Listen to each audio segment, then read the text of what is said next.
You are listening to the Objects of Affection collection. Study 19, Jadé Fadojutimi and the Eye of the Storm, Why Untitled 2025 dominates Frieze London 2025. The VIP preview of Frieze London 2025 is a theatre of managed desire. Inside the Regent's Park tent, the air is thick with the palpable energy of commerce, intellectual posturing, and the quiet hum of immense capital. It is a carefully constructed ecosystem where the world's most influential collectors, curators, celebrities, and advisors converge, their presence a testament to the fair's status as a global cultural epicenter.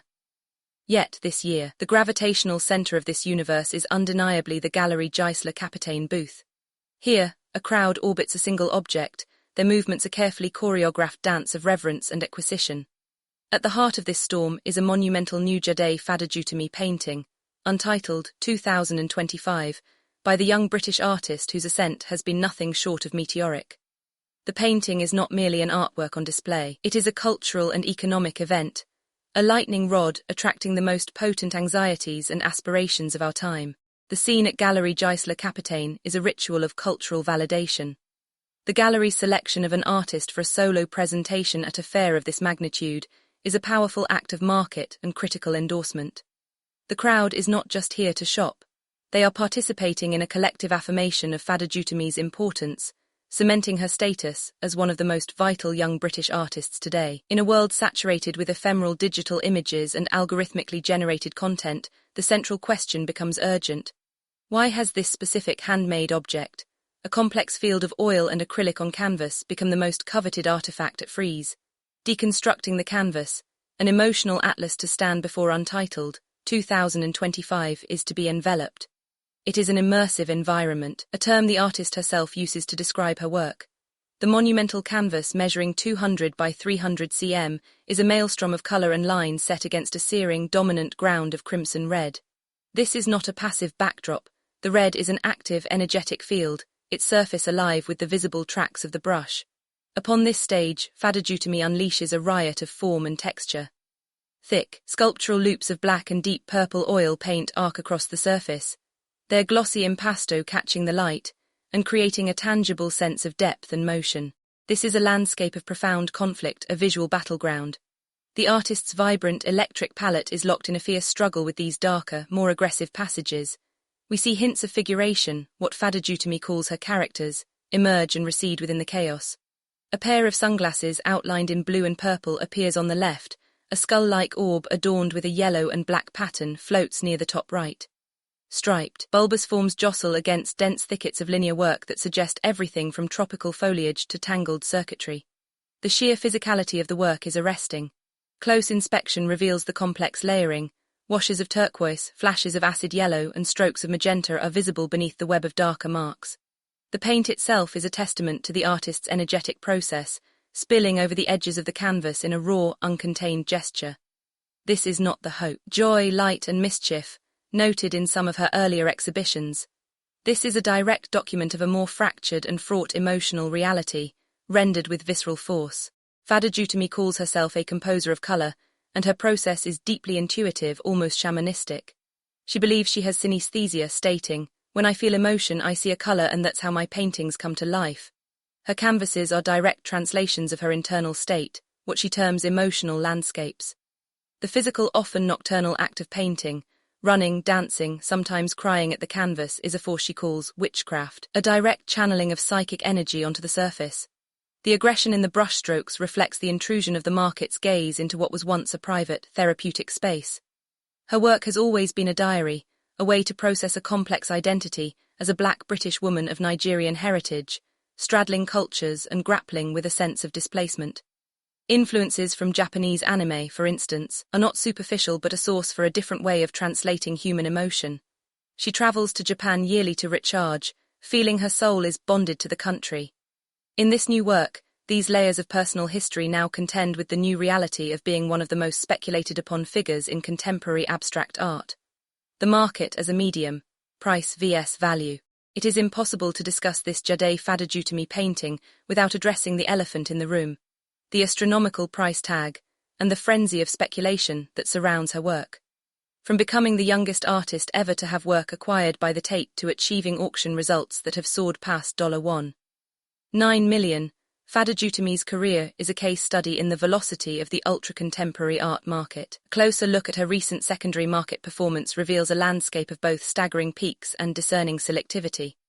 While major works such as Quirk My Mannerism, 2021, and Teeter Towards Me, 2018, have commanded prices approaching $2 million, and pieces like The Poor, 2022, have comfortably crossed the seven-figure threshold, the market is not uniformly frenzied. A robust middle tier has formed, with numerous canvases from her coveted 2021 period, like Vibe With Me and A Glimmer of Our Twigs, consistently achieving results in the $600,000 to $800,000 range. However, this is not a market of blind speculation. The presence of withdrawn or past lots for works from various periods indicates a discerning collector base that is not willing to chase every piece at any price. This volatility, the juxtaposition of record-shattering sales with moments of market discipline, is precisely what makes her a focal point. It demonstrates a market grappling in real time with the valuation of a generational talent, placing her at the center of a recurring debate about a potential art market bubble, a symptom of the broader cultural state of exhaustion. From a post-luxury perspective, where value is derived from narrative and meaning rather than opulence, this situation presents a fascinating paradox. For an artist like Fadojutimi, the market has become an inseparable part of the work's medium. The discourse surrounding Untitled, 2025, is inextricably linked to its formidable valuation, listed at a net price of $500,000 GBP. This forces a critical question. Does the price reflect the painting's value, or does the price now create its value? The market's obsession is, in fact, a symptom of a broader cultural search for post-luxury assets. In an age of mass-produced luxury and digital disposability, Fadojutimi's work represents a perfect confluence of desirable attributes. An authentic personal narrative, the evidence of tangible craft, profound cultural resonance, and extreme scarcity. The financial speculation is a proxy for a deeper speculation on meaning itself. In an era where the most desired commodity is a story made tangible, collectors are willing to pay an enormous premium for an object that so perfectly embodies the ideal of authenticity, navigating the scarcity paradox by acquiring something truly singular. An object of intense affection.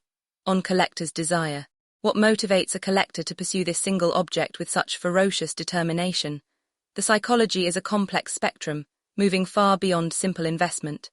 Research into the psychology of collecting reveals a range of motivations, from a deep aesthetic appreciation driven by a personality trait known as openness to experience, to the pursuit of status and social differentiation. There is the connoisseur, driven by a genuine connection to the work's emotional power. The speculator, for whom the painting is a blue-chip asset in a volatile market. And the status seeker, for whom acquiring the most talked-about painting at Frieze is an act of signaling immense cultural and economic capital. Fundamentally, collecting is an act of identity construction. To own this Fadojutimi is to absorb its potent narrative, of youthful genius, emotional authenticity and cultural prescience into one's own self-image. The painting becomes a mirror, an extension of the self. This intense desire for a singular, unique object represents a profound yearning for devotion and care in a transactional world, a key tenet in the broader art of being. It stands in direct opposition to the logic of disposability that defines so much of contemporary consumption. However, a deep contradiction lies at the heart of this desire. The collector seeks an object that represents an escape from the superficiality of the market, yet they must engage in the most extreme, competitive, and status-driven version of that market to obtain it. The painting thus becomes a vessel for this unresolved cultural tension, allowing the elite collector to satisfy both the private desire for authentic meaning and the public desire for validation. More than a market darling, it would be easy to dismiss the phenomenon surrounding Jadé Fadojutimi's Untitled, 2025, with cynicism, writing it off as another peak in a speculative art market bubble. But to do so would be to miss the painting's true significance.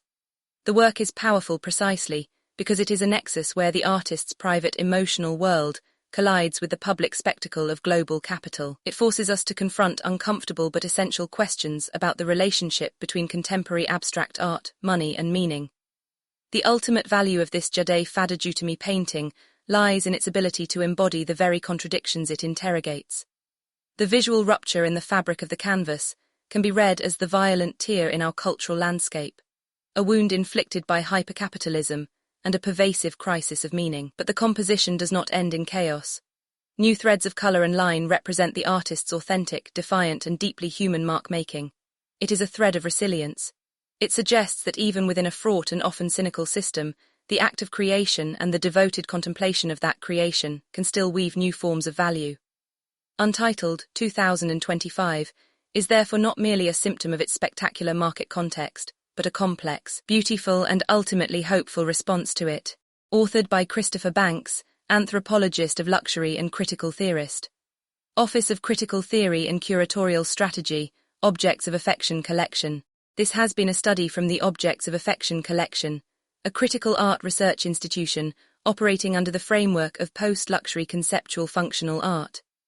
Read the full research at objectsofaffectioncollection.com.